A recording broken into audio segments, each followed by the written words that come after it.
L'entusiasmo dei 2000 tifosi presenti sugli spalti del Palasport di Genova festeggia la nazionale femminile di pallavolo che con la vittoria al tie break sulla Polonia per 3-2 conquista l'AIA Equilibrium Cup Women Elite. Dopo il successo contro la Turchia sconfitta per 3-1 e la Serbia per 3-2, le azzurre campionesse del mondo in carica hanno così chiuso la 3 giorni nel capoluogo ligure imbattute, disputando 3 test molto utili in vista della prima settimana del Volleyball Nations League in programma dal 3 all'8 giugno a Brasilia contro Bulgaria, Olanda, Turchia e Brasile. Sono partite di allenamento, nel senso che allenano, migliorano le giocatrici in un contesto dove insomma tanto pubblico, tante stampa, per le ragazze più giovani soprattutto non è banale, non è come allenare, è tutta un'altra cosa, quindi meno male che abbiamo potuto organizzare sia le 2 partite con la Francia sia questo torneo, che sono tutte e 3 squadre del rango, no? Perché anche la Serbia, poi la Serbia le manca solo la Voskovic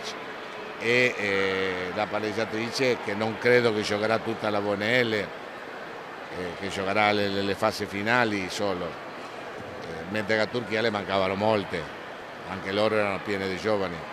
Però una partita vera, tirata, insomma. Velasco ha confermato l'assetto sperimentale con Carlotta Cambi in palleggio, Antropova impiegata nel suo nuovo ruolo di schiacciatrice laterale insieme a Stella Nervini. Al centro hanno operato Dalila Marchesini e Linda Manfredini, quest'ultima premiata come miglior giocatrice della manifestazione. Tanto l'entusiasmo sugli spalti che ha caricato le azzurre. Sono felicissima di aver finalmente iniziato questo percorso, diciamo che sono rientrata da poco, però è sempre bello giocare in Italia. Quando oggi hanno spento la musica per l'inno, lì veramente è la sensazione di ok, abbiamo riniziato, è un'altra estate con la nazionale. Una forte emozione, l'inno, sentire tutte queste voci, tutto sto pubblico che ci sostiene è veramente una cosa che ci motiva anche a fare di più. Sì.